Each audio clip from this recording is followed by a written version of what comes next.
it keeps starting like that. I think you're getting better at it. I think it should be consistent. Thanks. We got to do it every time. Just oh. Just oh. And I'm like, and then just like you're just sitting there, you're like, hey, look at you. You're so cute. That's so great. Yeah, dude. I love it. Well, hey, everybody. My name's Danny. Hey, I'm Casillas. And welcome to TLDR FC, the podcast for the soccer curious. The soccer curious, just like us. Yeah, and quite honestly, I think that we started this episode a lot cheerier than I assumed we would a few days ago. Yeah, I mean, I think the stank has worn off a little bit. Yeah. You know, where it's like, I think if we had done our usual Mondays, on Monday, I was not in high spirits. No. We'll get into it. But yeah. I was like, man, I am down in the dumps. And then we had the USA game that night. We were thinking of recording and watching. And in retrospect, I'm so glad that we didn't do that because it would have been a bummer. It would have been such a bummer. And then we would have just had to talk about well, last week they looked really good. And then Belgium scores another goal. And we're like, oh my God. yeah, exactly. So I'm glad that we did it the way that we did. Hopefully, it wasn't too much of a change for our listener out there, but we appreciate the schedule change flexibility, everyone. So thank you for that. You guys are the best. Honestly. Listen, we should probably get into it. We've got a lot to talk about. We're a little bit behind on things. It's crazy how quickly. Yes, ended, I know. Yeah. It's so quick. Right. I don't think I've realized how fast things change, and how much time is how little time rather is in between all these different but matches. I don't know if you share this sentiment where I'm like, I feel like group play feels like it was 4 years ago. Honestly. It feels I so can totally agree. I know it was only essentially last week, 2 weeks ago that we were talking about the end of group play games. Yeah. That feels forever ago. Honestly, yeah. It feels like the qualifying rounds months ago. Yeah. Yeah. It doesn't even compute to me. And honestly, looking at some of these games that we had, I'm like, we haven't talked about that. I feel like that was it's so long ago now. Yeah. So much has changed. It's gonna be funny to I'm sure the last round of 32 games will fly through because we have the context of hindsight. Sure. But it's gonna be funny talking about it, and we can't be Brazil looked pretty good against Japan. It was no, that makes no sense now. No, they actually they're gone fishing now. So. Yeah, I am glad that we're doing this Wednesday too because all of the round of 16 games have ended. Yes, I'm glad that there's kind of this bow cherry on top of everything. We can look at everything in retrospect and then also look at what's ahead. Exactly. Look at us patting ourselves on the back. We should really should we just do a rapid fire of what happened during round of 32? Let's do it. This was a lot of fun. This is the first time that I've really locked in and watched the World Cup and taken it in and watched the majority of the matches. And a lot of people had a lot of opinions about this being the expanded format and how it's not usually round of 32. I loved it personally. I mean, big fan. More soccer. It was just fun to see these matchups and see some of the matchups that you just were not expecting to go the way that they did. Right. So right. I think it also it worked out because I also saw the criticisms and the discourse about it and stuff. But I think it's just cool to have another single game elimination game. Right. Because granted, we still had that kind of end of group play. Some of these games don't matter because they're already eliminated or things like that. But if I remember correctly, I feel like it was much more prevalent before. Because there was, it just felt with this time now there's another round to look forward to. Right. And now it's kind of had, I think it all kind of played out how it was supposed to, even if it wasn't expanded. I think the expansion was nothing but helpful in terms of a more enjoyable viewing experience. But I love a single game elimination thing where it's here's another game that matters. All the games matter. And the stakes are so high. Exactly. It's not, you can't get out by math. You get out by losing the game, which I think was kind of a fun way to do. It Americanized it, I think, a little bit. But it's March Madness-y vibes, It's just still so cool. And because I even saw one of the discourse I saw was that there has been this kind of like Mexico curse of elimination games where they can't get past an elimination game, and then we'll get to it, but they won their round of 32. Sure. And people were hyped. They're like, the curse is broken, this and that. But then there's other people that are like, actually, the curse is for round of 16 games. And then it's like, well, it's all arbitrary anyway, in terms of that stuff. So it's like, maybe it's a mental thing to get over, hey, you won an elimination game. Now you're trying to put another thing of like, but it's not around a 16 game. Like, be happy that we won an elimination game. The curse is broken, because if you're just keeping this curse on you, you'll never feel like it's over, you know? Yeah, I can definitely see that. You know, we already, I think, talked about it a little bit, just the 3 games that happened when we last recorded. God, that feels like 40 years ago. So I just long. cannot. I mean, like looking at these, it's crazy. So we already talked about Canada and South Africa. Obviously, Canada winning that one and winning their first ever knockout match. Then on Monday, it was Brazil versus Japan, and that was a late game win from Brazil, a heartbreaker for Japan. But ultimately, I think it went the way that people kind of expected. It was unfortunate because I really enjoyed this Japan team. Oh, I love them.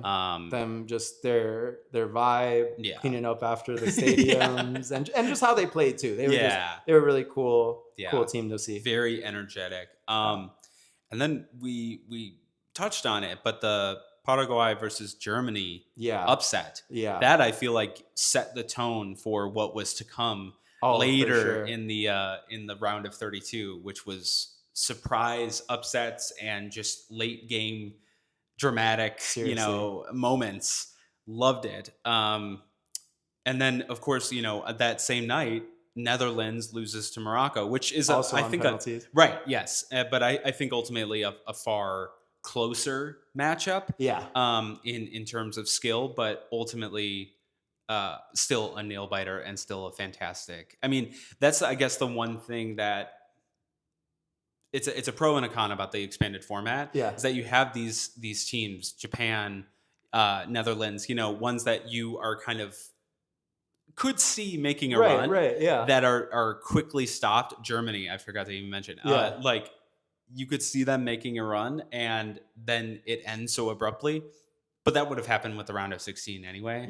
So, in my opinion, that's the thing. It gives an added drama to like another round of just like, hey, now anything could happen. Germany, who people thought were going to go further, is now out before the round of 16. Technically, still an elimination game, but like if they were out in the group stages, it still would have been shocking and a whole story.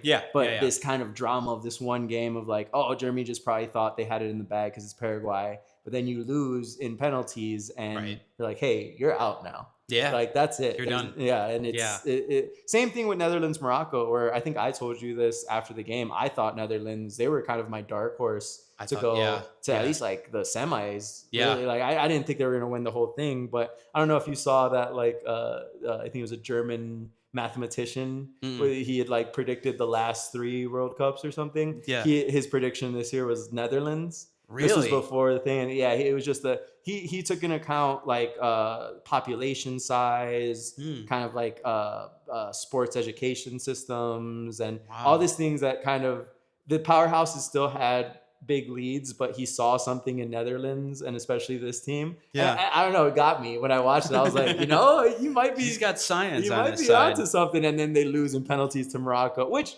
Granted, Morocco, very good team as well. But I was like, well, there goes that dream, So it's crazy that it's so funny too. I mean, we just said it, but like now trying to put my mind back in a week ago when there's so much other soccer that's happened, I'm like, like I remember we watched Germany, Paraguay, the end of that game right before the pod started. So it's just so funny to like, that was a crazy thing, but so much has happened since. I know, and I remember rooting for Paraguay, and then it was like it ended up going to them facing France later. Spoiler alert! And it was like I could not stand them. I was like I hated them. They played in a way that would make you hate them. Of course, I don't think you should. How the mighty fall, I was rooting for you. What's the Dark Knight thing? You either die die a hero or live long enough to see yourself become a villain. They should have just lost to Germany, maybe. Bummer. Oh well. Well, let's not mourn them yet. We're still in the mindset of like they beat Germany. That's right. Let's wait for the France game. For those who have been watching our videos on TikTok or Instagram, I want to preemptively apologize. I completely forgot about this game, Ivory Coast versus Norway, in my round of 32 There's recap. So many games. There's so many games. It was so funny. I was literally like about to post it, and I was like, I feel like I forgot something. And I went back and I counted. I'm like, there's only 7 games. I thought I did 8. I had it in the script and I literally just didn't record it. And I don't know what happened, but it was a pretty forgettable game, I guess, that's a little what it bit. was. Yeah, like Norway pulled off a win against Ivory Coast. Big shocker there. You know, they've been incredible, and Ivory Coast has been good. Yeah. And I've honestly been like rooting for them, or was rather, 10 years ago, whenever that was. But yeah, it was a pretty uneventful game in terms of Norway did what they did what a lot of people expected to honestly do. Yeah. Ivory Coast, like this is the die a hero thing. They died a hero. Honestly, yeah, that's the way you do things, Paraguay. You know, I wouldn't say the same about Sweden, but that game against France, like they died. Yeah. I don't know if they died heroes. I think they died. I don't know if they showed up dead. Alive. Yeah, exactly. Yeah. They died the night before. France beat the living heck out of Sweden God. There. We'll get into it more, but France is just... They're just crazy. 3-0 against Sweden, which was like not like the greatest team. No one thought, I think, that they were going to go super far. But when you see those matchups, they don't have a lack of talent necessarily. Yeah. France obviously has an abundance of it.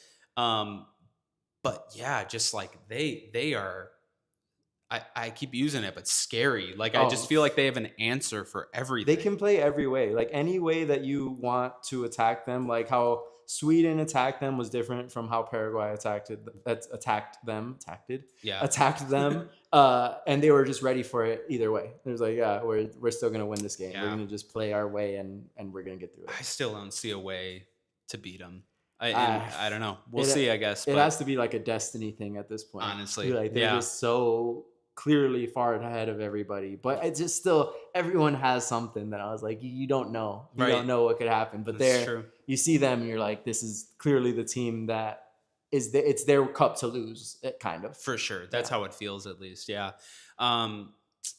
Speaking of losing, we're getting ahead of ourselves. We had Mexico versus Ecuador. Mexico pulling off a 2-0 win against Ecuador. That was beautiful. I just wish I could remember the happiness that I felt, honestly. Because now I'm trying to put myself back. I'm like, yeah, that was awesome. Right. But what happened? What was I doing? And it was great. Watched the game. Had such a fun time. It's just so hard now in retrospect. But also that's a game too that Ecuador, although good, I think the talent was a little bit on Mexico's side. Lopsided, yeah. And I think Mexico played in a way that was just attack heavy, and they knew what they wanted to do. And I just feel like I think this game gave me maybe a little bit too much false hope.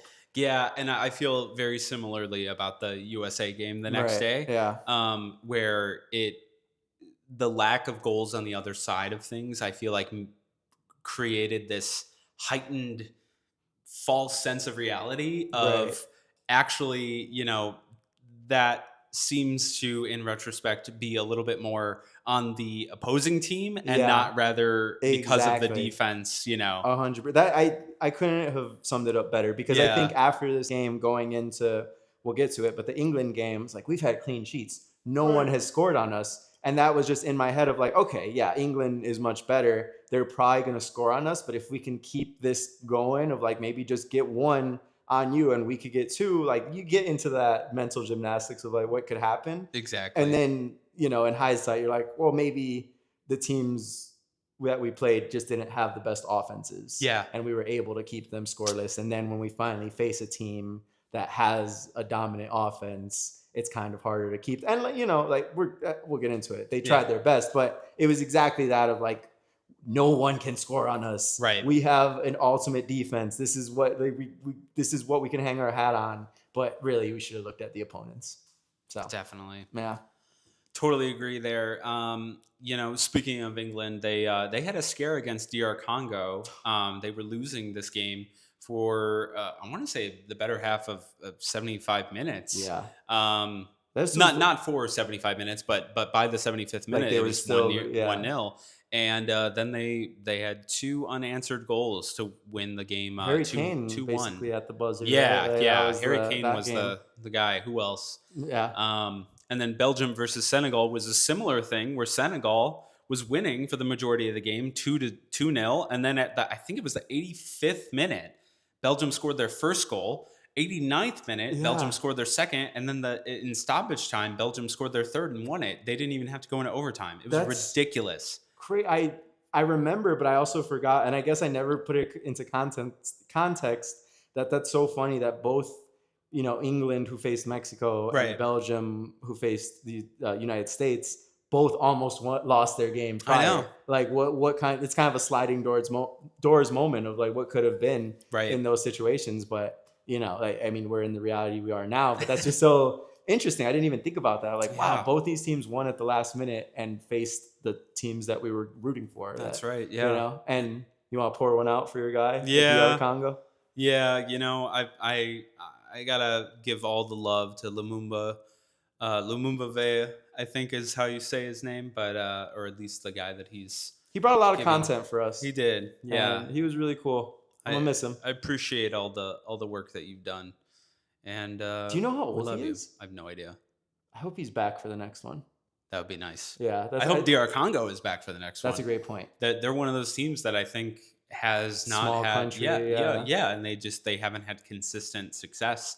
So props to them for making the knockout in the first place. Sure. But I think they'll be back, and I think he'll be back. I can only be optimistic. We'll see. We'll have to see. Yeah.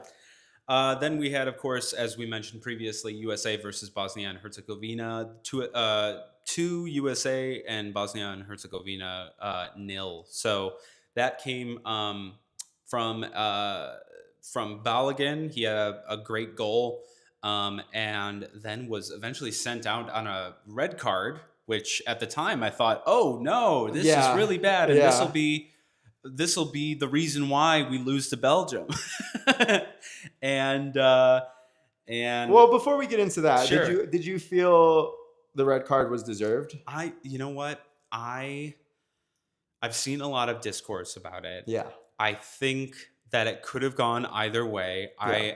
I don't have enough to back up my reasonings for both sides of things. So that's why I feel like in that moment, I trust the ref.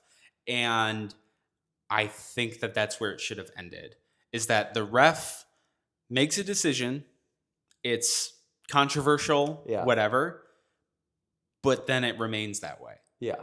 And then people could have the what if the ref could be the bad guy. Right. Versus all of the other escapades that we encountered later. I think that's where I landed too. Me and Brenda had a lot of discussions about it too, where I don't think I even landed on one side or the other. Part of me too was like, I hate I think real soccer heads will be upset with me when they hear this, but the whole concept of like, okay, you get a red card, now you're out the next game too. Sure. When it's kind of like, well, what's the context? You know, like what was it? And I understand this happens sometimes in the NBA, where it's like you get a flagrant foul that's so bad that you have to be suspended the next game as well. But that's like because you fought somebody. There was some actual malicious thing. Whereas I can even understand the red card. A part of me is like, hey, that's incidental contact. They were both going for the ball. It wasn't like he aimed at his ankle and purposely tried to step on it. Yeah. But I also understand that incidental contact can be a red card, which it was, and I get taking him out. My thing is the whole that the red cards have to stand. That they have to stand for another game. If it's not like something that was blatantly like bad for the game, it does suck. It's. I think that it's always going to be a lose-lose situation because no one is going to be completely content. Because truthfully, if it happened to the U.S.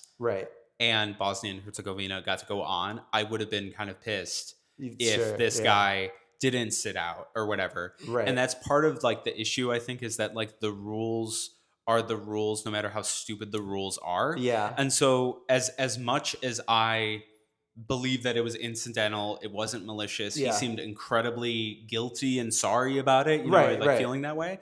I think that it's also like that's part of the game. Right. And Rules, the rules are the rules. exactly. Yeah. And so like if everyone is held to a certain standard, then theoretically Yeah.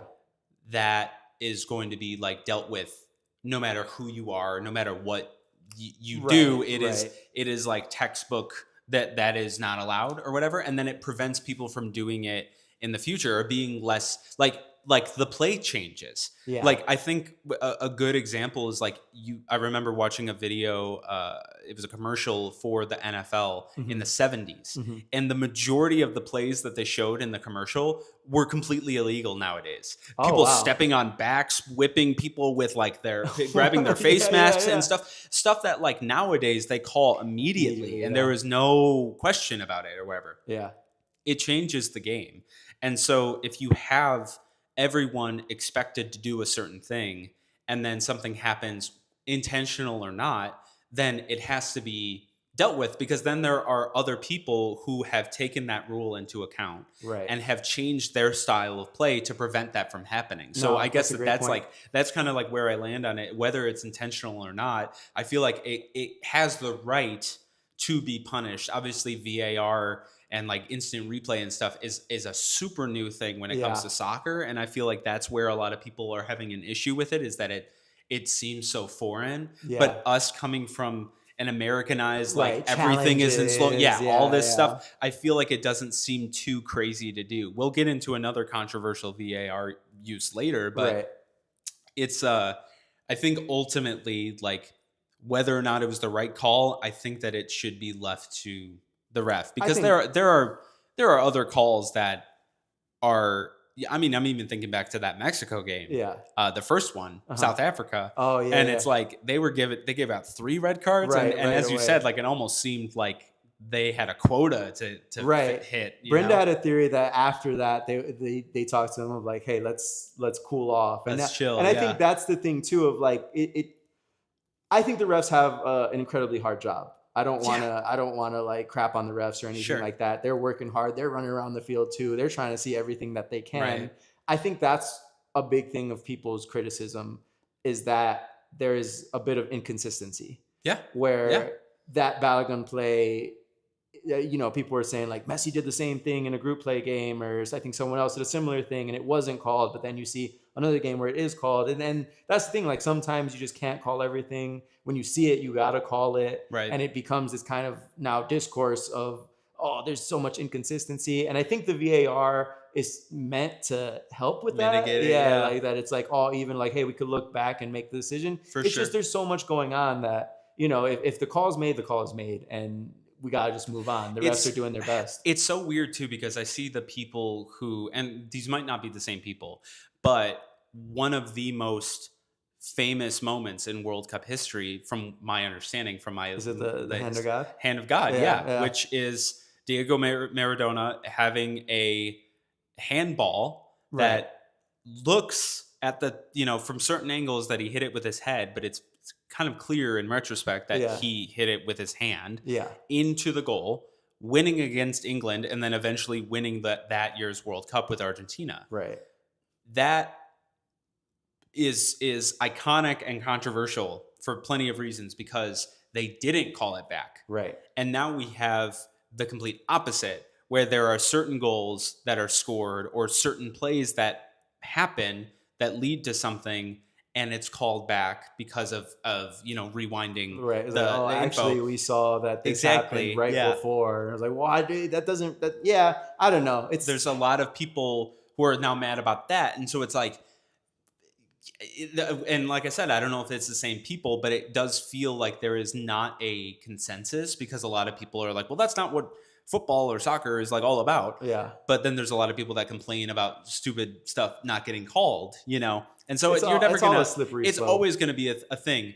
The thing that I will morally take a stand against is when governments have opinions about it and actually have some sway. Yeah, that stuff I wasn't cool with, and I honestly it gave like some bad karma points. Like Yeah, I right. think it like I'm a very what is this, like, superstitious person Yeah, in just yeah, in my daily life. I know that about me, of just like, oh, that's bad. Like, even we're walking the dog and I was tell Brenda, don't split the pole because right. I've heard that's bad. Like, just things like that are just like in my head. I can't help it. I think it's like my grandma's like that and stuff like that. And when that stuff happens, I can't help feel just like, this is just giving like a cloud over us Right. now. Like, there's so much good vibes Yes. that it's almost like maybe not doing anything about it is just the only way to go. And then like, if you lose, you could kind of hold your head up high of like, hey, we had to do, like, We didn't have our guy. we did what Any we other had year, we would to. have been able to take him on, and like the hypothetical would have been able to be the hypothetical. Right. We still would have lost, but it would have been like, we'll get him next time. Whereas now, I feel like because of their, spoiler alert, loss to Belgium, Yeah. and the way that they lost too, just being completely uninspired, I think a lot of people are really, really disappointed in this team now. Whereas for the first, 3/4 of Yeah, our it was run, all it good was it vibes. was all good vibes. Yeah. Yeah, So yeah, I'm with you on that. If you wouldn't mind me turning to a more positive note yeah, for on this sure. game, where so it was 2-0 versus Bosnia. We're going back in time again when they won. The first goal was from Balogun, if I Right. remember, and then he got the red card. So now they're down a man with, like, I want to say it was like 20 minutes There left. was still plenty of It time. was I think like, it was like, 65th minute or something yeah, like so that. they're Yeah, like so a lot of almost 30 time. minutes to Yeah. go, and then they get a free kick, and you Malik might Tillman, I it think, was was it the one. Tillman? Yeah, yeah, yeah. That free kick from outside the box, it looked too close, which some people would be like, isn't it? Is it?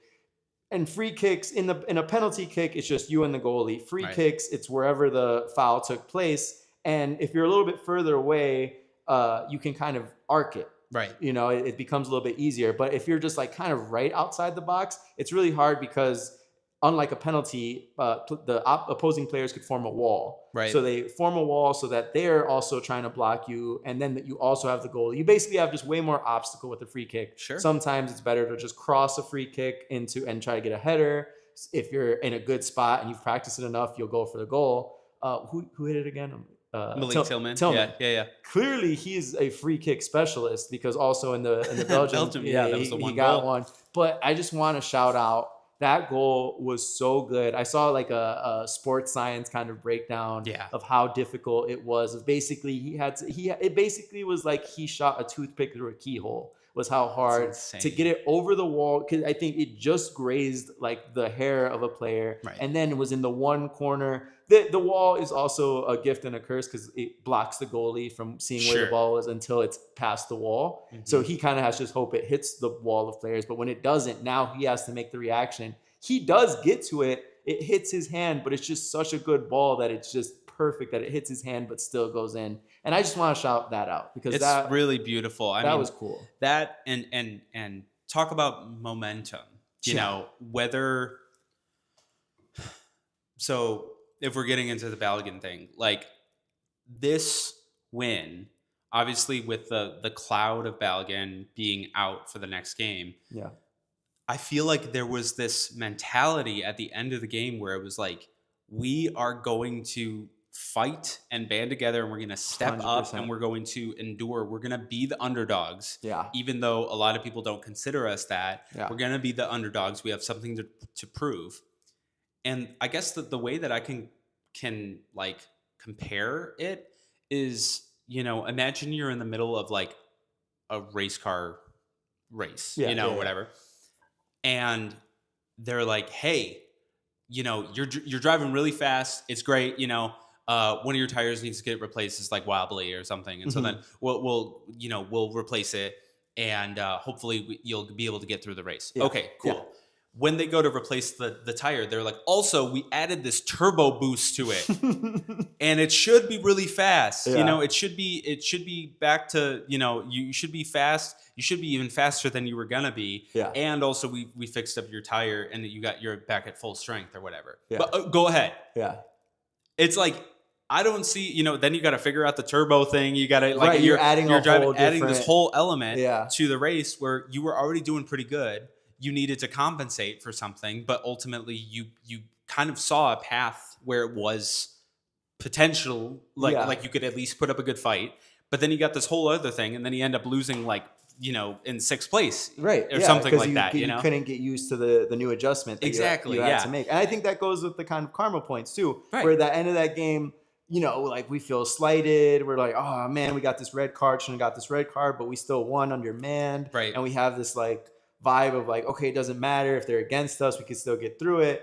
But yeah, then that thing happens. And I think your analogy is great too, because I did hear some discussion of like, well, maybe that entire week they were prepping of, okay, we're playing without Balogun. Yeah, I don't see why they wouldn't. Yeah, because they just assumed that is what happened. Everything was like, you can't appeal this, you can't appeal this. Obviously, whatever happens, happens. And now you get the opportunity. You're not gonna not throw out one of your best players, but now this whole week you've kind of been mentally prepared to not play with him. You're back to square one. Yeah, he's probably like, okay, well, now you got. I mean, it's also could be a stretch because they played with each other for months now, but still, it's just like it's a mindset thing. Like mindset is so important going into these games when the stakes are this high. Right. So I totally agree. I mean, and again, I don't think that we're arguing that they would have necessarily won. Right. I think that they just would have potentially looked better. They would have had more identity because they had been practicing a certain way and preparing to play a certain way. And they, like I said it before we started the pod, the minute they stepped out on the pitch, they looked completely lost. And I remember even like processing that and going, okay, unless something changes, we're screwed. Yeah. And, 9 minutes in, Belgium scores. And it's like, the vibes, I think, shifted pretty quickly to understanding that we were kind of fighting for our lives rather than actually like facing a worthy opponent. You know? No, 100%. Really unfortunate, but we're getting ahead of ourselves. Yeah. Let's get back onto the road. We can plow through these. Yep. Spain faced Austria and whooped them. Spain finally kind of looked like the team that we expected them to be. And they won 3-0. And then on the same day, of course, Portugal faced Croatia. Did you watch this game?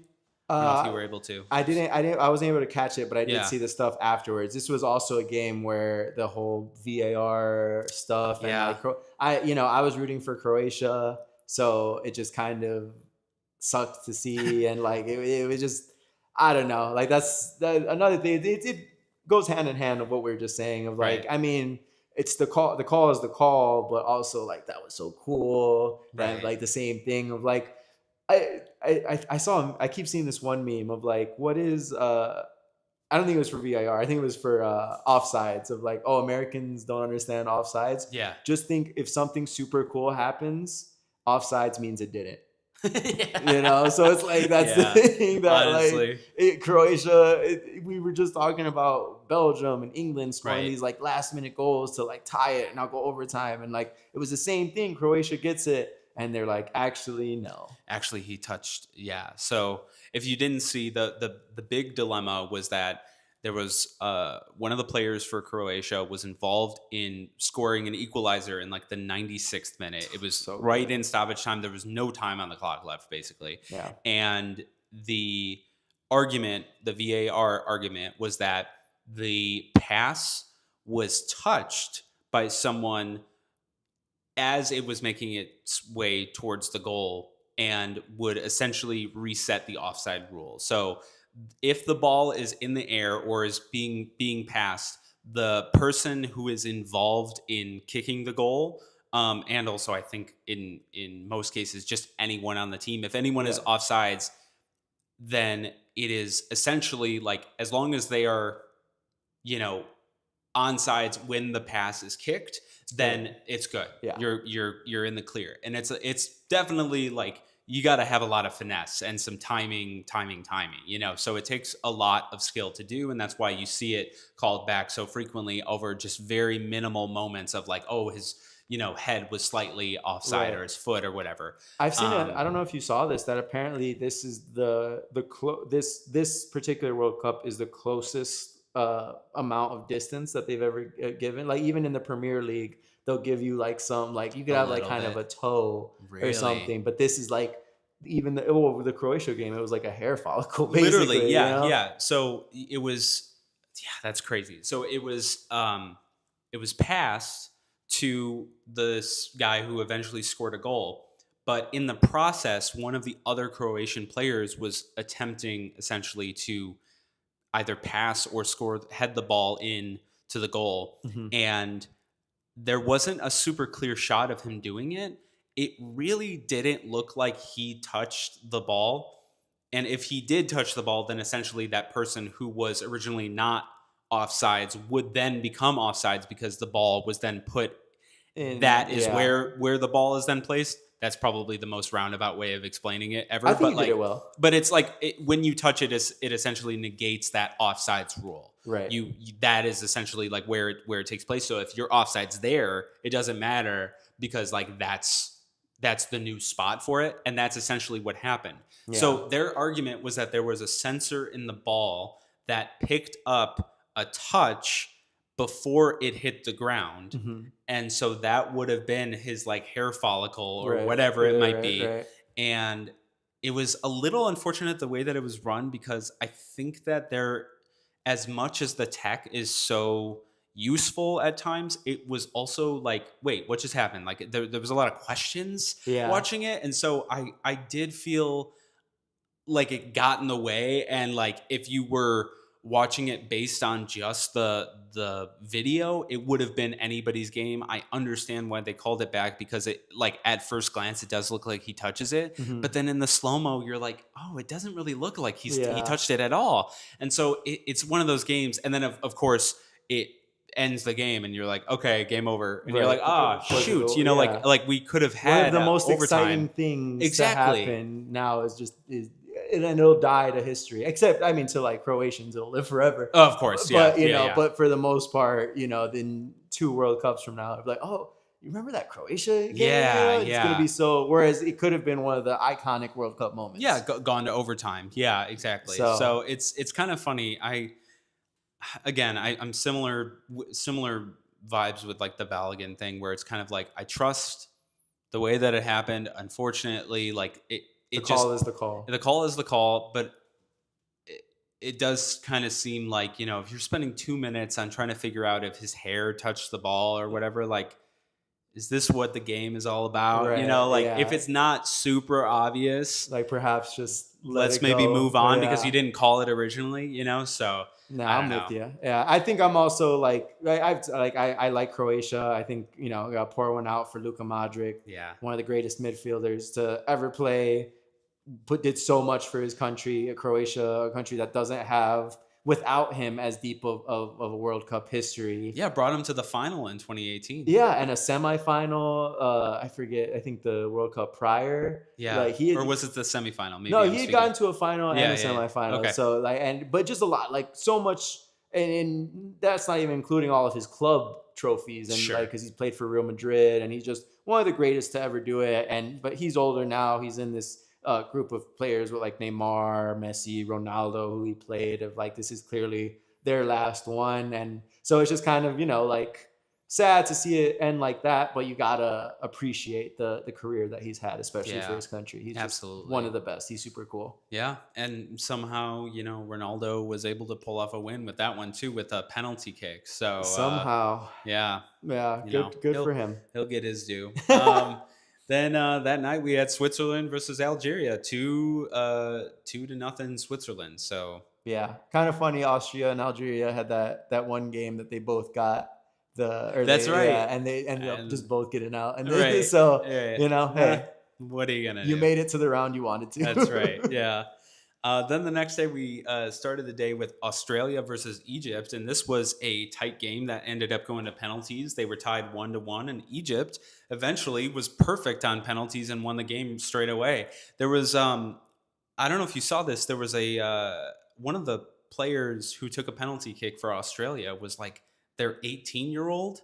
Oh, really? Like, no, I did not see this. He plays for the Rapids, Colorado Rapids. Oh, wow. And but he missed, and a lot of people were like, "Why would you put an 18-year-old in this position?" The pressure is just so high. Yeah, it just seemed bonkers. But what are you gonna do? Looking back on it now, I feel like all of Egypt's games, I mean, they went as far as they went, but like all of them have been tight. Like They have, even if yeah. like better competition, They've lower had a good team, competition. and we'll get to it. We'll get to it for their game against Argentina. But I was really impressed with the way that they played, especially in that game. Yeah, They really were a cohesive team, which I think was it's Mo Salah. refreshing. Yeah, it's Mo Right. Salah. Mo Yeah, Salah, he had a lot to do with it. He had but, those boys together. Yeah, speaking of cohesive teams, we had Argentina versus Cabo Verde, which Oh. was arguably one of the greatest games that I think Dude. World Cup has ever seen. Jeez. I mean, Cabo Verde already coming in as the intense underdog, like underdog of underdogs. Yeah. And, being the third smallest nation to ever qualify, a population of 500,000. I heard this stat that their game in Miami Gardens was literally the population of people watching the game was over 10% of their entire population That's of their country. insane. So like, the idea that if you were to only have, however many stadiums that is of their, like you could fit it all within like a small plot of land. Right. Crazy to think about, like the size of Kansas City, Yeah. is like their country, their That's entire insane. country. And they are going toe to toe against Argentina, pulling them into overtime, hitting that second goal, That the second equalizer. goal was crazy. I had seen a thing too of like I got it, which was cool. Someone did like a FIFA reference of like how do I explain to someone that a silver badge player playing on the right side when they usually play left, because silver badge usually means they're not that good. They're like a mid-tier to lower. I think it's like a bronze, silver, gold type situation. He was playing on his opposite side, so I think he usually plays right, but he was playing left this time. He's not like on FIFA. He's kind of bad. And he scored probably one of the greatest World Cup goals of all time. It was such a good goal. Just bends it in. And they even cut to like they cut to Messi and they cut to all these Argentinian players and they're just like shocked, dumbfounded. Yeah, that it went in, because that curve, the arc, everything about it. And I think that I'm not the only one that thought this too, but I was like, surely it's coming back. Yeah. Like surely there was some offsides or like VAR, whatever. Like, no. And it just stood. And it's like, what? In overtime too. So to force a second overtime, and of course Argentina ends up coming back and winning this game 3-2. But really, I don't see how Cabo Verde, like they are not the losers. Like if anything, I think it told us a lot about Argentina. That they, and a lot about Cabo Verde, Yeah, so I mean, just the heart. If you play with heart, this is the things that can happen, and just to see the support of like I don't know if you saw the one kid that was like crying, but he was still holding up a heart because it was like it's both heartbreak and pride at the same time. Or I think there was another one of one of the players going to his family and his son was just bawling, but he was still rubbing his back because he's heartbroken, but he's still so proud of his dad. Yeah. And then the goalie, Oh my God. Yeah. Who's who's probably has more freaking followers than the country has at this point. But he played so good. Yeah. Like there was, Argentina got these 3 goals, but there were so many opportunities that they had, especially after Cabo Verde tied, that like you could tell Argentina was like, we got to get out of this. We got it. And they were like attacking, and he was blocking everything. He was so good. He deserves all the followers that he got, honestly, because he was fantastic. So much fun. It was definitely the most fun that I think I've had watching a game, especially because there were no stakes for like teams we were rooting for, Right. Yeah. Well, it was weird because I'm like I'm usually kind of rooting for Argentina just out of like a love of Messi. I know some people are like, Argentina, what the heck? Like they are the villain. Any success story, and like even France, it's like as much as I have been rooting for them and seeing some of the players like. I love some of the players and I love their success that they have. It's like fun and easy to root for a really, really, really good team. Yeah. It is. It does kind of have it in the back of your head where you're like, these guys are not like, they're not going to make a movie about this. They're going to make a movie about Cabo Verde. Yeah. They could still make this movie even with the ending of them losing and it still would be just so all that is to say that this was like the one time that I was feeling maybe Argentina, I don't want to win. Right. Because it was just so cool to see what Cabo Verde was doing. And I'm like, just get it done. Like Argentina, you won already.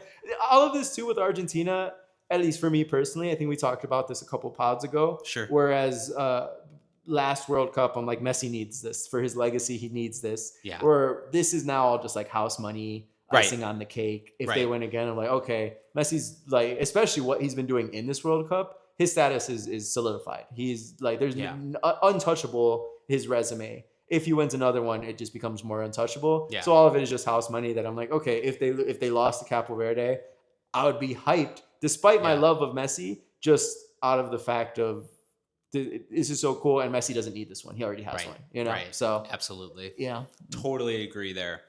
Then we went on to probably one of the the starkest decline in quality of game. Not that it was necessarily an awful game. It was just far less exciting. Right, like to ride the high of the game you just saw to go to Colombia, Ghana. Exactly.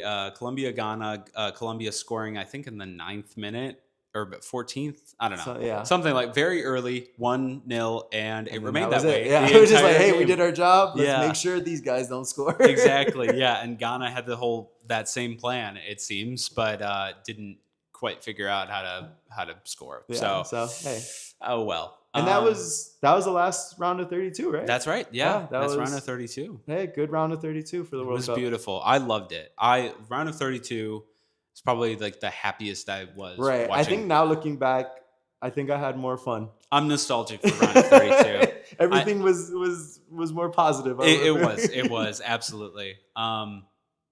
But should now round of 16. That's right. Where dreams come to die. Yeah, they sure do. We got Canada versus Morocco. Canada woke up and then fell back asleep. Morocco whooped them 3-0. This was not a surprise, I think, for mostly everyone. Morocco is just a good team. They're a very good team. And Canada just, I think... I think they reached their happy to be here point. That's exactly right. Yeah. Exactly right. Then France versus Paraguay. This was one of the worst. I think probably the worst game I think that I've ever watched, and it's so funny. I hope our audience. I love soccer and I love watching these games. For sure. Sometimes some of the games I just come in and out of, and I think that's just. I want to be honest as possible, and this was a game I didn't like how it looked that I kept just kind of popping back, and I'm like, still ugly. Yeah. No, I could not bring myself. I was watching this with my family, and it was somewhat unfortunate given how hyped up the round of 32 was and how hyped up I was talking about, this France team. I really don't see a world in which they come out of this game not completely wiping the floor with Paraguay. I was so excited for them to put on a show. And then Paraguay just started punching people. And I was like, what on earth is going on? I think that's the thing. I think Paraguay was also going into this they knew they are going to run us over. Yes. Our only game plan is to be as physical as possible and just make them feel us that they're going to shrivel up. Right. I guess maybe, but then France is like, no, we're France. Exactly. You could beat us up all you want. No, and I will say, as horrible as the game was, obviously the only goal scored was based on a penalty kick, which was drawn, of course, against Paraguay for France. And it was refreshing to see at the end how France was literally laughing because they knew that the game plan was to try to bait them into making mistakes and to drawing penalties against them. And they just did it, which I thought was very wise of them. It was they were getting on my nerves. So I cannot even imagine how Mbappe and Dembele and they were playing. They were trying to play. Yeah. And then Paraguay would just come up. One of the guys came up to I think it was Mbappe and literally punched him in the face. And it wasn't called. Yeah. And it's like, what is going on right now? This is not the game that I love. This is not my beautiful house. This is not my beautiful wife. This is not. This is what these are imposters. Yeah. No, it's funny because I have some just not of the country of France, the French team. I have some French just hatred towards. Not hatred, but we talked about this before. You heard it. No. There's just so good. Casillas hates French people. Oh, I guess. Here we go. It all started with Wembenyama, if I'm gonna be honest. Which is so funny. Hey, drink at home. Matt's bringing up the Knicks. That's right.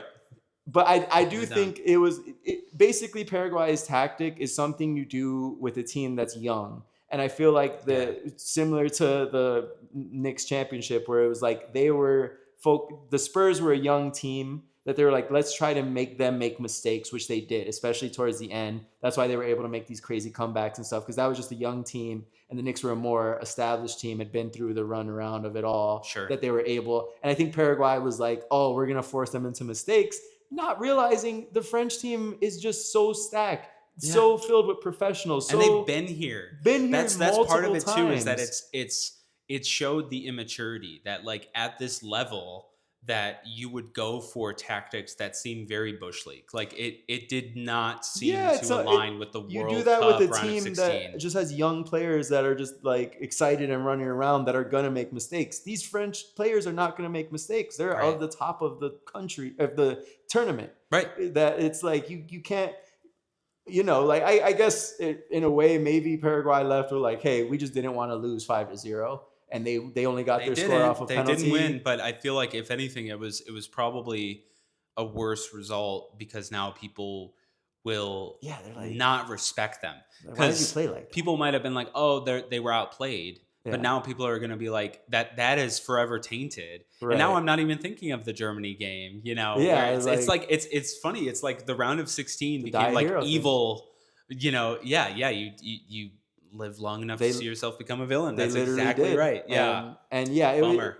It was, so I kept like popping in and stuff. And then I did see that stuff afterwards of the French players just laughing. I think it was Mbappe went right up to like the goalkeeper's face. Yeah. Like, the goalkeeper went, oh my God. There's so much discourse about this. I mean, we're not even going to get into like the senator or whoever it is, congresswoman from Paraguay, but the goalkeeper tried to go up to Mbappe and give him like dap up after the game, and he just ignored him because your whole team has sucked the entire time. Right. I don't think you're gonna be like whatever, man. Like it's should we trade jerseys? I have bruises on the back of my head because of your players that are literally knocking me to the ground, not getting called for it. So that's I saw that stuff and I was like, oh, the disrespect from these French players. Like, just I was so. And then later I seen, like, I'd already seen that it was like a chippy game, but I'm like, maybe it was going both ways. And then I saw all the stuff afterwards, and I'm like, oh, they were justified. It was awful. Yeah. It was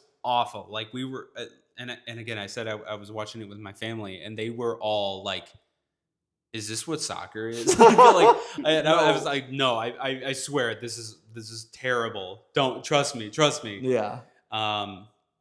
The next game was more enjoyable for Norway fans, I guess. Yeah. But it really was back and forth for a while, Brazil versus Norway. But Norway has Holland and Brazil doesn't. And I mean, they have Vinny Jr., but it's just not Holland. They just and I felt so smart in my predictions, talking about how you were very smart. Thank you. I appreciate that so much. I didn't feel smart after this week, but but these Norwegian guys are just really good, and they are very physical, and so I feel like Brazil has this kind of like flashiness, like this, like, we're gonna get you, we're gonna like be creative and have something like, stirred into a pot and like make something of it, and they just couldn't get any momentum. It seems like they had a few shots at a few moments where it felt like, oh, it could have happened.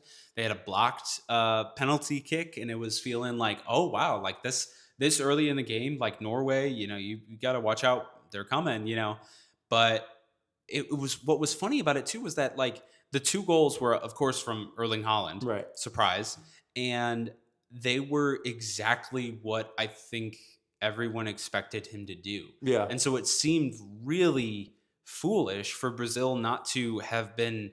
I mean, they were guarding him. They were there for the majority of the game. Right. But for the end of the game, just to like let it go and be like his signature header in. Yeah.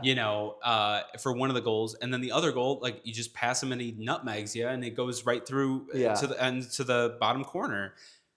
It's like textbook Erling Haaland. Like, I know next to nothing about this guy, and yet I know this about him. Right. Why are you letting him do that? You Well, know? I think it's more a testament to how great he is, that he will still find a way. Yeah. Like, I think you're right that they weren't as on him as they probably should have been. But he is massive. I guess like, that's part of it too. That's the tough thing. And like, so that's I also, I think, because I'm just not a big Man City fan. I don't watch a lot of Man City. Sure.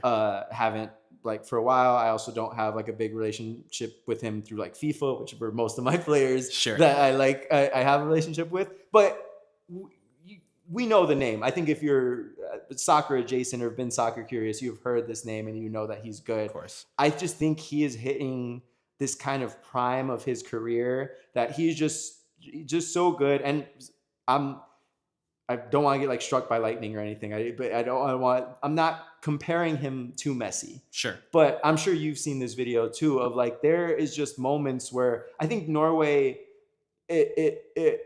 they have this thing of like, we're going to play our game, but we have this kind of safety valve. It's the same thing with like a Wembanyama in basketball or a Jalen Brunson in the Knicks. Where it's like, you have a confidence that when you have a guy of like, okay, as long as we just keep playing our game, and if we're in it at the end, we could kick it to our guy and he'll save us there for at the end. That's a good point. And I think that is what Norway, they're just like, we'll play our game. We know that we have a guy that if it's close, we have a chance because we have our guy. And there's this video that I think you've probably seen of him just kind of like drifting around. He's like moving. He does a similar thing as Messi. Exactly. And I think Messi does it because he's older, right? And like he has played so much and he just can't run. I think Haaland also has played so much though, and he's at this point that he sees the game, that he knows, oh, I don't have to exert all of my energy, but I do have this energy and I do have this athleticism. So it's almost like you're putting some of the IQ of Messi. I don't think Haaland has the same IQ just because of longevity. Messi is just played for so long. He's literally 13 years older than him too. Exactly. But I do think that he has this great soccer IQ in a way that Messi does, that he can just linger. But then it's like, okay, now imagine if Messi was just supersized, you know? Yeah. Where it's like, oh, okay, that same thing of like seeing the plays break down, but now I have my full athleticism and I'm 10 feet tall. So it's easy for me at this point. And there's this video going around of like Haaland is just kind of walking around. You see him like just watching the plays. It seems like he's not involved, but actually he's just watching it play out. And then when it's time, when he knows, oh, we're making the move, let me get to my spot. My guys will find me and I'll find the back of the net. That's right. And it's just an amazing thing to see. He's just at this level that is just crazy. And it's also cool to see that the kind of outside of the soccer community, just the community at large that's just taking in the World Cup, of how much of a like folk hero he's becoming. That's the thing. I was going to say, I think that he, and I wonder your take on this. I feel like you'd probably agree that he is like, if we were to look at breakout star of not that he wasn't a star before, but like of the World Cup. Yeah, he's gonna leave this major highlight now being one of those guys of like when we talked about like Neymar, Ronaldo, where it's like, oh, you might not know soccer, but you've heard the name, right? Where it's the same thing. One, just because he's playing phenomenally, and two, just because of his personality. He's so funny. I love him. He is so interactive with. He's also fans. Very cocky sometimes, which I find. When you're that good, you're that good, it's there's almost a charm to it. That you're like, you know what, whatever, man. Yeah, like you can back it up, and if you're cocky and you can't back it up, like some other people, right? Then I feel like it's like, hey, that's man, really irritating. Yeah, take it easy. And that's the thing. Like he is cocky, but I think because one, he backs it up, and it's not in a way of like, I don't feel like he's putting down anybody. Sometimes there's players that their cockiness can put down other players of like, oh, they're not even in my league. Like Ronaldo, Zlatan was a big one of like, I'm so good, no one's even in my league. Haaland, I feel like, I'm sure maybe in the back of mind he feels like that, but he's just more like, no, I know that I got it, but he's not using that to, even like when they were gonna play France in the group stages, he was like, yeah, they'll probably win. You know, like that was his like response, where he's like, he can acknowledge the like what's happening is a group play game, that they don't care, that Norway's probably didn't play most of their players and stuff, that he's like, it is what it is, like, you know. But like that it's kind of like a more quiet confidence, and he doesn't have to put down, like he could have easily been like, oh yeah, like it's gonna be tough, I'm so much better than Mbappe though, he's not even in my league. But that's just not the kind of guy he is, and I think that is like really helping this kind of fandom grow for him. Absolutely. Yeah. Totally agree. I think I did all that just to not. Yeah, to avoid the inevitable. Not get to this. The last game of this day. Yeah.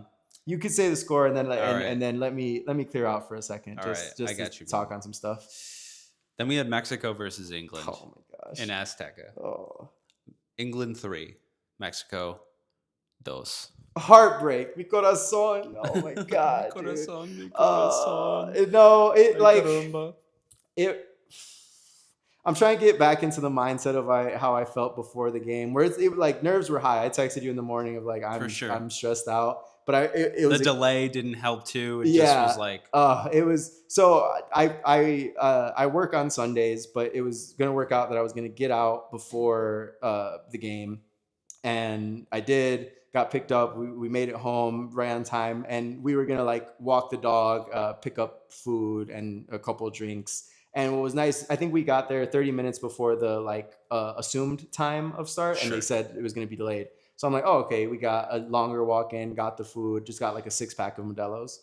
We were like, oh, let's just eat before. Modelo, if you want to sponsor us, like we will drink it every single episode. I do it right now, and you're not sponsoring. That's right. So imagine if you did sponsor. I promote you just in my day-to-day life. And if you see this and you ignore us, then we'll have to stop drinking you.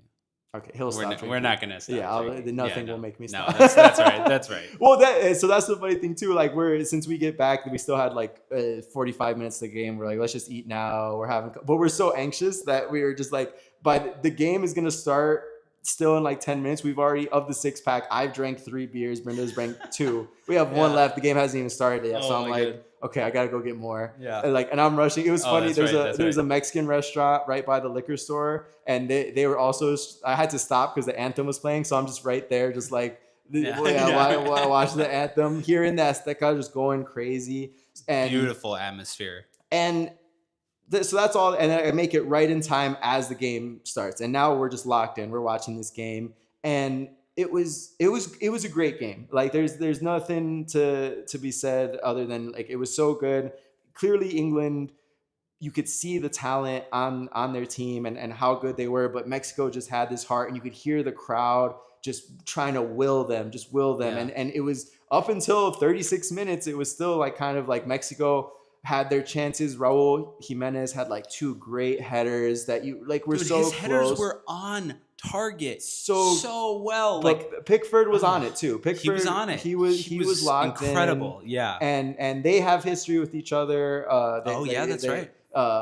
Raul, of all the Premier League goalkeepers, Raul has scored the most on Pickford. He's also the player with the 5th most goals against Pickford. Wow. So he scored on him. It has the ability to, but Pickford was locked in. They had some good chances. England had these pushes. And I do want to say England has this tactic. I hadn't watched a lot of England prior, but like Pickford, I think is so good at kicking it essentially the length of the entire field. Yeah. He's so good, and England knows where to go. And they were just so good at that. There was multiple times that he would kick it, and it was so scary because those English players are so fast too. Yeah. I forget his name. It's not really a shout out because he was just making me so mad, but I didn't realize how good he was. Gordon on England.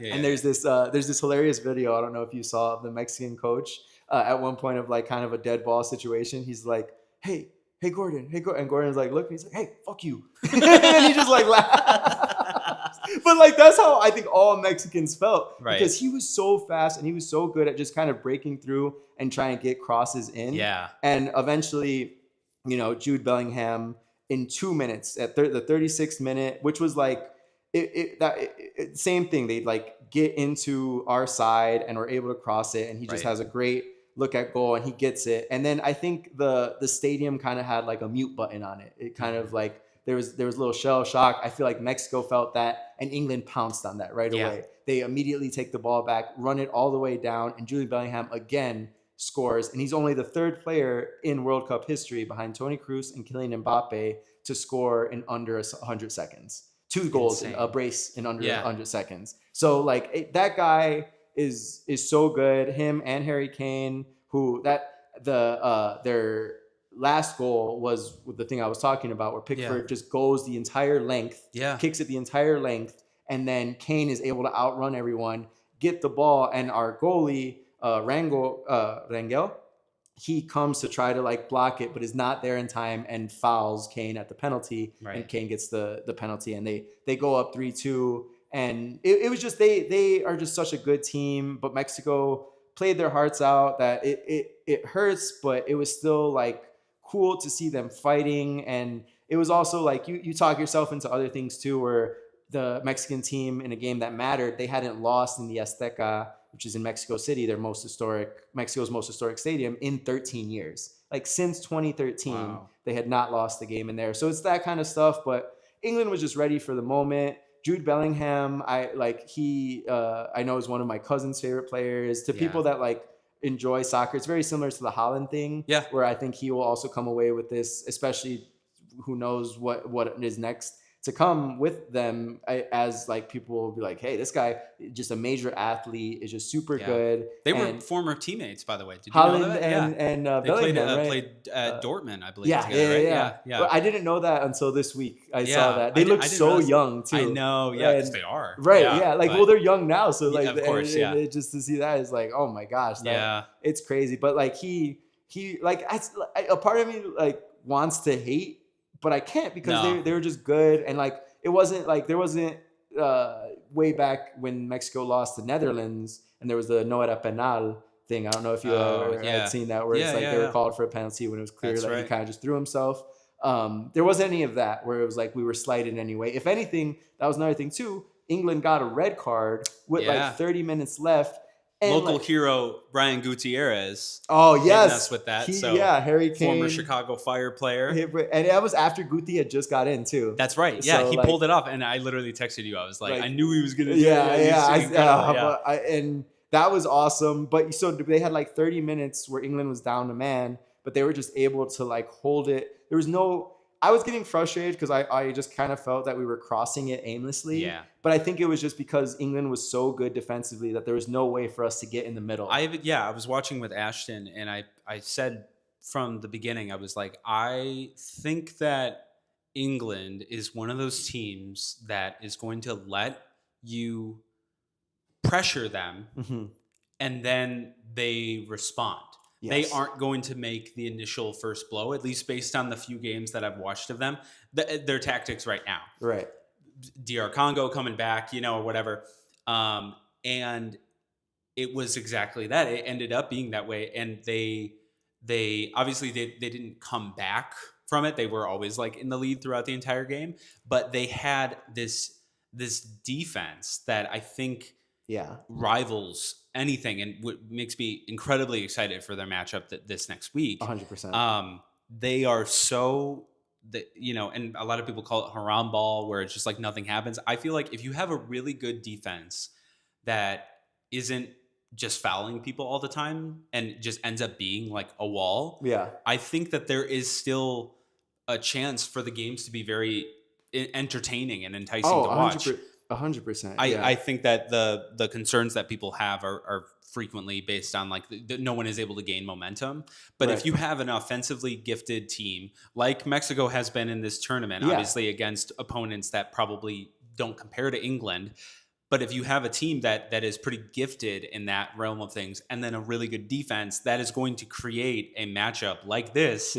That was beautiful. I don't think that anyone would argue that it's one of, if not the best games that we got in this entire tournament. I think this one and the Argentina Cabo Verde game are going to go down as two of the. Well, we don't know for the rest of the games. Of course, we can only hope for entertaining stuff like this, and the idea that it's like on home soil and stuff, and like you said, the crowd just willing them to do it was so beautiful.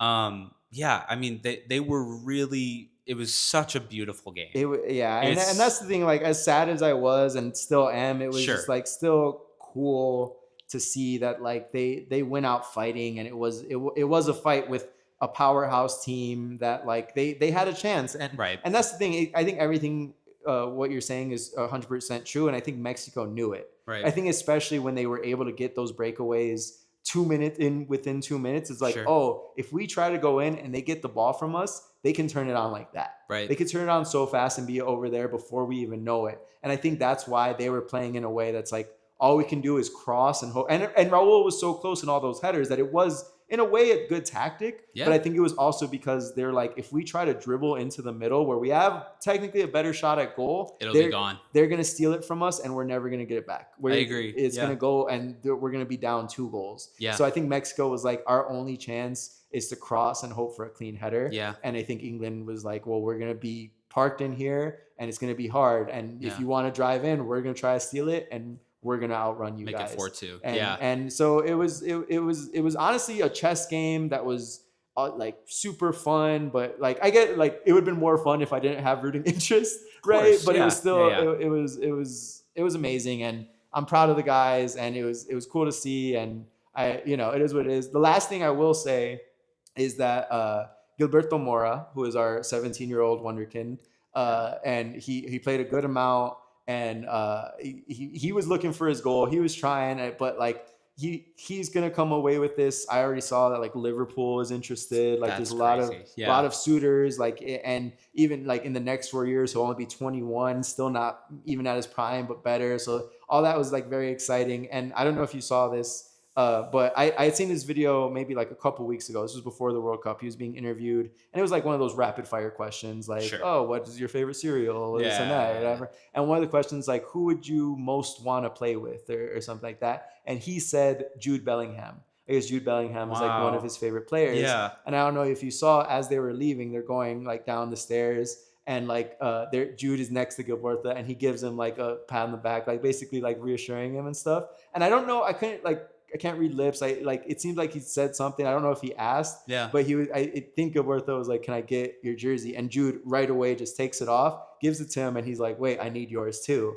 And cool. And like that must have been here's this 17-year-old from Mexico playing for his national team, heartbroken that they didn't move on, but he still played well, and his favorite player gave him props for being good and traded jerseys with him. That's so cool. Like, so that's the stuff. And that's like, I can't even hate on Jude. Like, I like him. Like, he's a cool guy. This is a very likable England team. I mean, the interview with Harry Kane at the end when he didn't have any voice, was so this good. Guy, it's like, I don't see how anybody really hates Harry Kane. Like, he's just such a likable guy. Yeah. Like, he just loves the game. Just wants to play. Yeah. And like, clearly he lost his voice because he's yelling with his guys. He's singing Wonderwall after the game. Yeah. So it's just like, that stuff's cool. It was hilarious to see him. It was, We're like, we had to just go on. So funny. And did you see the follow-up of like, I got a lot of texts about that. Like they were already making fun of him. That's so great. Yeah, but that's all I'll say. Yeah. It is funny though, because I think Jude Bellingham is only like, what, 23? Yeah, so he's like 6 years older than Gilberto Mora. But it is crazy to see how much being in these leagues can make you grow up like that. You know, obviously half of the guys that we're talking about are younger than us now, which is just nuts. Yeah. And it's only going to get crazier as we get older, but it's beautiful. It was a beautiful moment. I'm blanking. He plays for Real Madrid now? Yeah. He plays, but along with everybody in the World Cup. Right. Yeah. but he played for Dortmund with Dortmund is also like a top flight league. And he was playing for that league at like 19. And he started in, at what was it? Birmingham City. That's crazy. So it's like, he's consistently been in these top flight games. Yeah. So he's been destined. He's ready for these moments. Yeah. Really props to all of them. I wish that we could say the same about the following day's games. Spain and Portugal on paper would have been incredible. Yeah. But unfortunately, we only had a 1-0 victory from Spain. Really nothing to speak of. Like, I think that I wasn't alone in saying that everyone was falling asleep watching this game. It was so boring. You would think that there would be some ounce of fire between the two. Spain. Honestly, I thought Spain would have been able to pull away with this pretty easily. I think that Portugal, like, if Spain had scored early, then I think that it would have been a far more interesting game. But because they felt so evenly matched, it could have still been like that. It still could have been. Game. Yeah, that's true. It's true. But I feel like Portugal wouldn't have wanted to park the bus like Ghana. So, right. Yeah. I don't know. Oh, you're saying if Portugal? I thought you meant that's my. I see what you mean. Yeah. Yes. Yeah. If it would have been maybe the other way around. Yeah. Exactly. Yeah. Exactly. But if Portugal had scored first, I think you're 100% right. It would have been much more interesting. I think we've talked about it. I think they just still had that Ronaldo problem of like, wanting to usher him like Messi, but Messi is producing more results in like ways that aren't just like handed to him. And I don't, I've only watched a few games of these guys like comparatively with that in my head this entire World Cup, but it really seems like Messi can be more of a team player. Yes. Like and Ronaldo is much more like I got this. It needs to come through me. Yeah, exactly. Yeah. So I don't know. I will not be pouring one out for Ronaldo, but that's just the hater in me. What are you gonna do? But he has announced that this is his last World Cup. Yes, of course. So that's right. Good career, Ronaldo. Then, of course, we had the awful game, USA versus Belgium. USA being scored on within 9 minutes against Belgium. This I'll let you cook on this team. one. I'm not even gonna cook for that long on it because we kind of got into it. We got into it, and also there was just not much I think to take away from it positively. Their only goal was, again, another miraculous free kick from Malik Tillman, which was beautiful, but that only lasted about 60 seconds. I think it was 63 seconds, and then Belgium ended up going up again 2-1, and then it was just gone from there on out. USA came out; they looked incredibly unsure of themselves, timid. I don't know what was going on, but really, really unfortunate because it ended up being the most watched American soccer game of all time. That. Oh wow! That's such a bummer that people are going to watch it, and that the casual fair weather fans, they still suck. They still suck. It doesn't, it's not relevant anymore. Whatever. But bummer. We'll have to see if Mauricio Pochettino is offered. I think that he has been offered an extension. A lot of people don't think that he's going to take it, so we'll see. Yeah, I don't know if he'll. Because that's a whole nother 4 years. Maybe he stays for like Copa America in 2 years. We'll see, I guess. But I can't see him, and that sucks because he was a really good coach. Yeah, I mean, I think that he did a lot with this team. I think that the team has a lot more to give, but I also thought that going into this game and afterwards, I feel really just kind of like, almost like indifferent now because I thought that there was really something special cooking, but it kind of seems like I think there still could be. And I think this, especially with this World Cup being in the States, like I'm sure there's some young kids watching it like, I could be the next this. I could do that. Yeah. We just got to lose 4-1. Right. No, but like, I still think there's positive things to take away. For sure. And I'll be interested too. Is Belgium good? Yeah, we'll find out. We'll find out against Spain this Friday. Because that could be like, let's say Belgium, no one expects them. Spain is expected to go to the semifinal or the final, right? Right. So no one, expects them. But the way Spain is playing, especially against Portugal, I wouldn't be so shocked if Belgium was able to pull off an upset. Yeah. And then maybe that it would look better if maybe it was like 3-2. Or 4-3, something like that. But still, it'd be like, maybe we underestimated how good Belgium actually is. Right. That could be a plus for USA. All of it is just, it's all in the wash, because they ultimately moved on and the US did not. Right. So that is what are you going to do? Every host country, B to B to B. That's right. Round of 16. Thanks for hosting. Get the heck out of here. Yeah, we'll take it from here, guys. That's what they said. Moving on to Tuesday, one of the more entertaining matches was Egypt versus Argentina.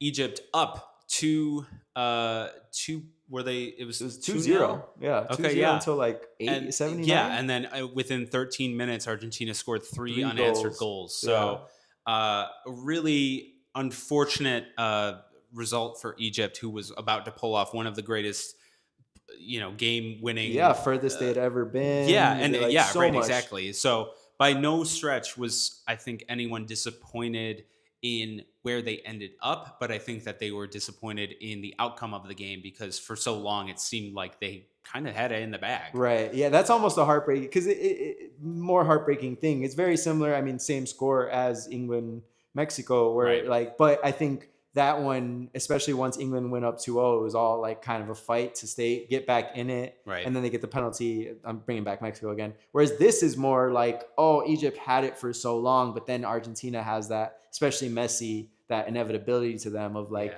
he can find it. He can look, he got one of I think the second goal of the 3 was from Messi. And I think the first one was an assist from him. like he's so good that like even in these high leverage, small time frame situations, he's able to pull it off. That's right. That it's just kind of like, hey, like that's Argentina. That's what they do. I also this was another game with the whole VAR thing of like Egypt should have technically been up 3-0, and then it would have maybe gone into overtime if Argentina still gets those 3 points. But their third goal was taken back because I think it was like a foul committed actually by Mo Salah. Oh, that's where right. He stepped that's right. on Yes. stepped on a foot of a player in Argentina right before this score. But what's interesting about it is that I did not realize that VAR is only supposed to apply for I forget the exact length of it, but it's supposed to be within the I believe the goalie's box. Like it's supposed to apply to that, like to goals, and not to penalties like in the middle of the field or otherwise. Wow. Like if it's a red card situation, yes, but it shouldn't disallow. I didn't know that. That's at least what I've seen argued. Yeah, I wasn't privy to that knowledge until after the fact, and so I think that there is a lot of discourse about that going on now, and like if that this cameras rather being on players at all times doesn't negate the need for a referee in the middle of the field who is not going to call those anyway. If you're just going to backtrack it and see it, I don't know. It's a slippery slope because I think that overall it's probably a net positive to have like these slow-mo replays for things where someone could actually get seriously hurt. Right. But also when it ends up being something like this that wasn't called on the field, and obviously soccer is very well known and prevalent for the flopping and the dramatics and stuff. It's unfortunate that something like this that ultimately seemed to be pretty minor, if anything, a yellow card should goal scoring opportunity. Yes, and for it to not only not stand, but also for them to then choke away the game. It's like that unfortunate what if scenario. Yeah, and then I don't know if you saw the like Egyptian coach. Absolutely just going in, basically saying like FIFA wants Messi, FIFA wants the defending champs. And like we kind of got into it a little bit before with the whole USA Balogun thing. Sure. FIFA's not, I wouldn't say, the most uncorrupt institution, so like it could very well be that they do want Argentina and will like help in a way that they can, but like that's just sports in general. Like in other sports you always want, especially here in America, it happens so often where it's like no one wants small town cities to be in the championship. No one's gonna watch it, and like in a way it's true, but also it's like those cities and those, Egypt deserves a win like this. It's a back and forth thing. I'm also the person that's just said that they're rooting for Argentina. So like, I'm not super upset that they won, but it's the same kind of karma points thing that we were talking about too. Or like, is this now going to go into their next game hanging over their head? It very well might. Yeah, it very well might. Then we ended the round of 16 with a bang, and by bang I mean not bang. It was like a thud bang. A thud. That's I think a really good explanation for it. Yeah, Colombia versus Switzerland, 0 versus 0. That's essentially what it felt like. Yes, honestly, this one went into penalties, being scoreless after even overtime, and the Swiss ended up pulling off a penalty shootout.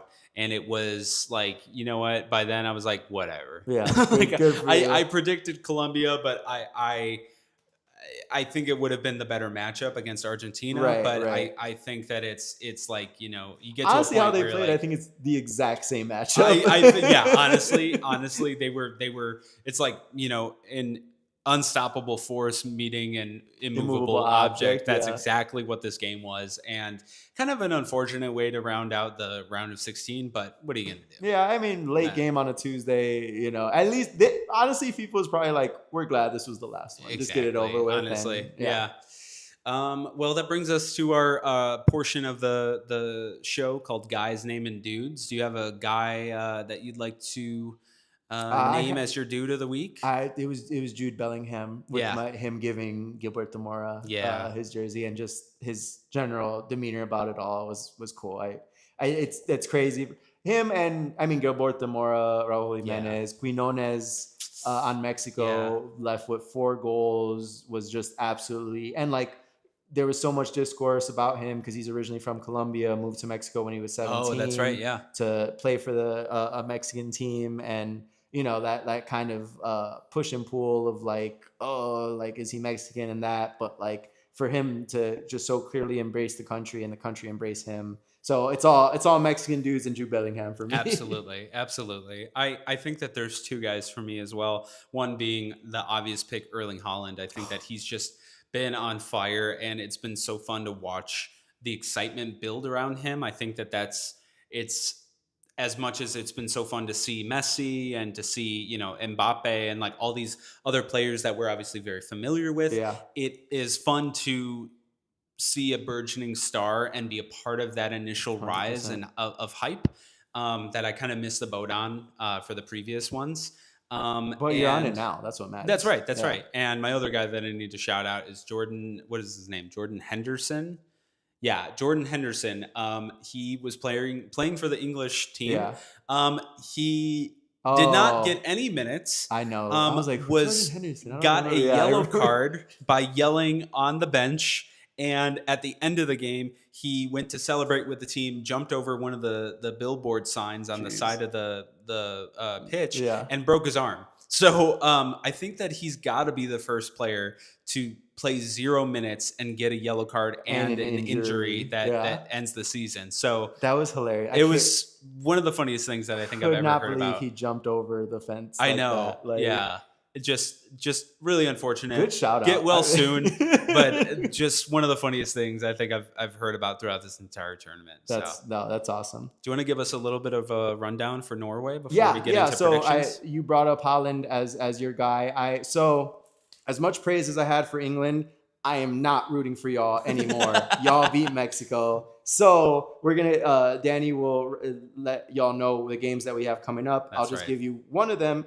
Is England's next game is against Norway. I will be rooting for Norway because England beat Mexico. That is, I am who I am. And so quick history on Norway. Their nickname is the Nordics. Pretty on surprising. The nose. Yeah. They actually don't have a lot of World Cup history, which I was telling you before. I, for some reason, just thought they did. Like I thought they had like a bunch of World Cup. This is actually only their fourth World Cup that they've ever been to. Yep. Ever? Yeah. The first one that they were in was 1938. So that was like the second or third one. Third, yeah, 30, 34. Yeah. So they were in the third one. They made it to the round of 16 in that one, but that's because there was only 16 teams in the 1938. Okay. Understood. But then they made it again to the World Cup in 1994, only the group stage they got, but then again in 1998. So they were successive for 94 and 98. And in 98, they lost in the round of 16. They made it again, but they lost to Italy, which was the same team they lost to in 94, which is funny because now it's like if they had Italy as like the ghost in their back, they weren't even there. You're right, exactly. They were like, oh, cool. Yeah. And maybe that's why they've been able to just run through. Yeah, because they don't have freaking Italy. Exactly, yeah. So, they've made it to the round of 16 in 98. And then for the last 28 years, they have not been back. This is the first time they've been back. And they look good. They have Haaland, who plays for Man City. They have a guy from Arsenal. Is it Odegaard? Odegaard, yeah. I wasn't going to be able to say it. I needed Danny to say it with me. I think it's him. I think you're right. I just like his name. Their goalie's a beast. So, hold that thought. Their coach is Stale Solbakken. Did I say that right? That's exactly how I would have said it. So that's my guess. Here's their coach, and they got stacked team. And the last thing I will say, as you guys know, I like to look at their Reddits. They are a team that has a subreddit dedicated to just their team. Beautiful. I feel like the last 3 times I looked up a country, no subreddit for the team. Had to look at the subreddit just for the lo-fi Ecuadorian girls. Right. Whatever. I was like, I'm going to get a lo-fi Norwegian girl. But they did have a subreddit for Nordic football. And their top post all time was from only a week ago. And it was a thread only praising their goalie. They said, hey, let's get some love for goalkeeper. I'm not even going to try to say his name. Yeah, Jürgen Blurgen or something like that. Yeah. And that is their top Reddit post of like, hey, let's give some love to this guy. That's really beautiful. Yeah, so that's like, and that's awesome that you bring up like, hey, he's been really good because like They think so. They think so too. As They well. better. Yeah. Yeah. So that's all I got for Norway. That's really sweet. We're rooting for them on. Okay. Yeah. Here Go we Vikings. go. Yeah. Orjan Or I think it would be Orion Haskjold. I think you got Nyland? it. Nyland, yes. Okay. That is their goalie, and this is just that's another thing. Their whole thing is in Norwegian, so that was really tough for me. But yeah, there you go. Gratitude thread for Gratitude thread. I thought you said ratatouille thread. It's just yeah. Okay. Like, yeah. Hey, have a rat write these Reddit comments for you. Yeah. Right. But that's the Norwegian team. That's who we're rooting for in beautiful. the Casillas household. Yeah, and in the Ackman household as well. I think it's cool. Hard not to root for him, and especially for vengeance. Oh yeah, you know. Thank you. Yeah. So speaking of which, let's get into it. The next game's coming up tomorrow, and depending on whenever you're listening to, it might be today, it might be yesterday, it might be a year ago, but it's France versus Morocco at Foxborough, Massachusetts Gillette Stadium, or excuse me, Boston Stadium. Predictions. Yeah, I got to go with France. I mean, Morocco is going to make it a hard fight. I think it should be a fantastic game, but I think it's France pulling it out. I'm with you. We're both France on this one. Yeah. But we'll see. I could also see Morocco winning it. Morocco took the Netherlands dark horse spot. That's right. Yeah. I would not be shocked if they won it, but I do think that France is going to win. Yeah, that's my prediction. France is just looked unstoppable. Then you got Spain versus Belgium. This will be interesting. My initial instinct is to say Spain because based on the way that Belgium has played throughout this entire tournament up until the round of 16 against the US has been a little lackluster. Yeah. So I would have said Spain very confidently. Mm-hmm. Now I say Spain with an asterisk of maybe Belgium is really good, but also I know that the USA just played really, really poorly. Right. So I'm going to still go ahead and say Spain. And it's going to be kind of embarrassing.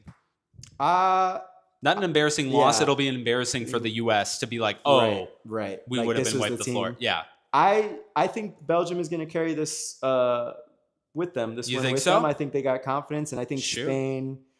But it's the only thing is that I don't know if Spain, that game against Portugal, is going to make them take a look in the mirror. That would be my one fear of, like, if they play like they played against Portugal, I think Belgium can beat them. If they're like, oh no, we took a back seat there, we need to step it back up, then I think Spain will win. I'm doing a whole wraparound thing. I'm gonna go with Belgium. Belgium's my pick. Interesting. All right, we'll see. Then of course we got Norway versus England. This is interesting because they're playing in Miami. So both teams, I feel like, are going to be absolutely red in the face. But Norway way more, I think. I think Norway as well, but also I'm going to go Miami just to sell sunscreen. Yeah, right. Honestly, they're going to be there.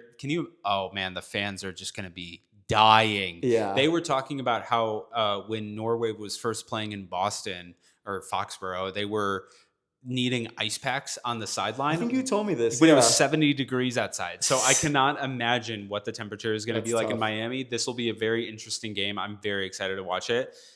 I'm going to go with Norway. You're going to go with Norway? Even though I'm rooting for Norway, I'm going to go with Norway simply because I feel like they are now the team to beat. England has a lot of great moments, but like Norway, I don't know. They're very poised, and I think that the combination of things, if they can be consistent with things, I think that they're very good. I'm with you. I think they're very good. I'm going Norway too. Really? I'm going Norway too. Well, we'll see. I would really love to see a matchup.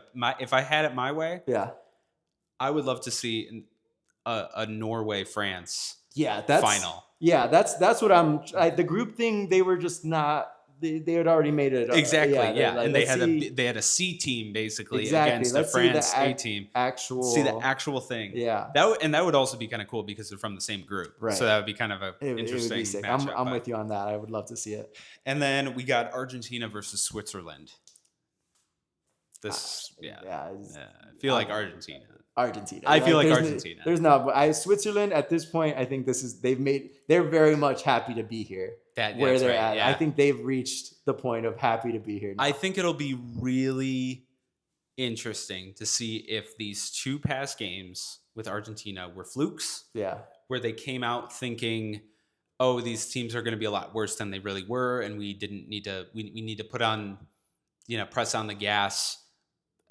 When we eventually go down 2-0 or whatever the heck, I wonder if it's that or if they are just really lacking in cohesion. Right. There are a lot of moments that Argentina is playing that I'm like, how'd that ball get past you right there? You know, like it just doesn't seem like in line with what they're known for. Right. So I don't know if they are the team It's of almost yester, but I don't know. I don't think you ever hear this in like World Cup because it's like, there's 4 years between, but like Sure. it's almost like they have like a championship hangover kind of thing of Yeah. like, oh, we're Argentina, we're the defending champs. Could be. And it's not until they're like pressed. They're Yeah. like, oh, whoa, guys, like, let's step it up now. They certainly have the crowd support. Yeah. So I think that it's not for lack of support by any means. It's an interesting predicament that they're in. So I'm very curious to see what's to happen. I don't see a world in which Argentina doesn't win it. That would and be if they insane. do, then yeah, I think that would I think break even everything. Switzerland would be like, what just happened? Exactly. Yeah. And in fact, I think that if it was to be rigged, I don't think it would be rigged for Switzerland to win. I feel like Egypt makes way more sense to win against. Right. Respectfully, we haven't done the Switzerland history and stuff. I don't know one player on Switzerland, if I'm being honest. Yeah, sure. I love Mo Salah so much. Right. And he's like, enough that exactly, I think that people like, would be like, let's go for him. Everybody knows him. Right. Whatever, Yeah. you Like know? even if they had won, like I don't think that would have been the worst outcome. Right. Whereas I think if Switzerland beats Argentina, FIFA might call something in of like actually airstrike. Fewer points wins the game. Yeah. New rule. We're doing golf now.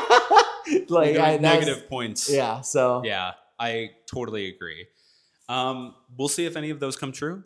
I My think they'll all come predictions true. for all of them. We're so good. Yeah. Okay. Well, we've mastered soccer analysis, I think. You heard it here first, folks. That's why people tune in. That's right.